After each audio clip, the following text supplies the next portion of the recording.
கள்ளக்குறிச்சி மாவட்டம் மூங்கில் துறைப்பட்டு தென்பெண்ணை ஆற்றில் அடித்துச் செல்லப்பட்ட மின்வாரிய ஊழியரை தேடும் பணி என்பது தீவிரமாக நடைபெற்று வருகிறது. இது குறித்த கூடுதல் விவரங்களை வழங்குவதற்காக செய்தியாளர் ஹரிபிரசாத் இணைப்பில் இருக்கீங்க. கூடுதல் தகவல்.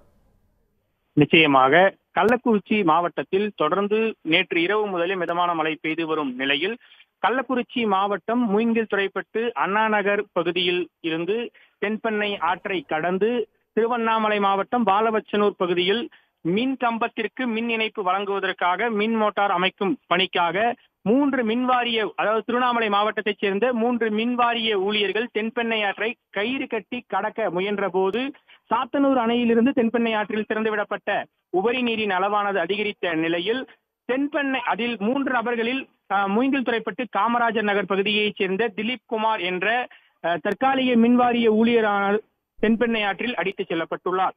தொடர்ந்து கள்ளக்குறிச்சி மாவட்டத்தின் பல்வேறு பகுதிகளைச் சேர்ந்த தீயணைப்பு துறையினர் குழுக்களாக பிரிந்து தென்பெண்ணை ஆற்றில் வெள்ளத்தில் அடித்துச் செல்லப்பட்ட தற்காலிக மின் ஊழியர் திலீப் குமார் என்பவரை தேடும் பணியில் தீவிரமாக ஈடுபட்டு வருகின்றனர். மூங்கில் துறைப்பட்டு அண்ணாநகர் பகுதியில் தொடங்கி மணலூர்பேட்டை வரை தொடர்ந்து பல்வேறு குழுக்களாக பிரிந்து தீயணைப்பு துறையினர் வெள்ளத்தில் அடித்துச் செல்லப்பட்ட மின்வாரிய தற்காலிக ஊழியர் திலீப் குமாரை தேடும் பணியில் ஈடுபட்டு வருகின்றனர். குறிப்பாக நம்ம பார்த்து கொண்டிருக்கின்ற காட்சியானது மணலூர்பேட்டை பகுதியில் கள்ளக்குறிச்சி தீயணைப்பு துறையினர் படகு மூலமாக வெள்ளத்தில் அடித்துச் செல்லப்பட்ட தற்காலிக மின் ஊழியர் திலீப் குமாரை தேடும் பணியில் தீவிரமாக ஈடுபட்டு வருகின்றனர். இந்த தேடுதல் பணியானது சுமார் 2 மணி நேரத்திற்கு மேலாக நீடித்து வருகிறது.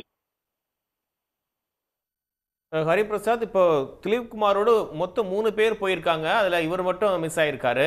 அந்த 2 பேரிடம் விசாரணை நடத்தப்பட்டதா? அவர்கள் தரப்புல என்ன சொல்லப்படுது?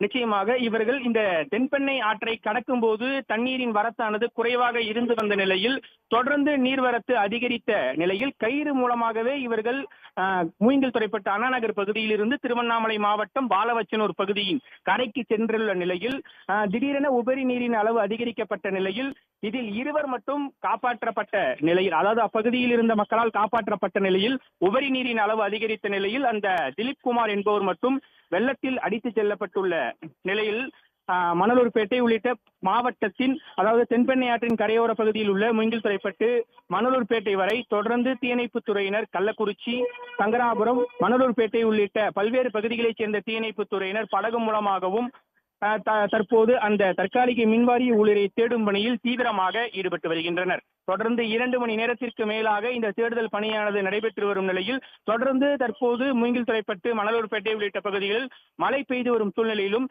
தீயணைப்பு துறையினர் தொடர்ந்து இந்த தேடுதல் பணியில் ஈடுபட்டு வருகின்றனர். நிச்சயமாக அவர் பத்திரமாக மீட்கப்படுவார் அப்படின்னு நம்பலாம். தகவல்களுக்கு நன்றி ஹரிபிரசாத். உடனுக்குடன் செய்திகளை தெரிந்து கொள்ள சன் நியூஸ் பெல் ஐகானை கிளிக் பண்ணுங்க.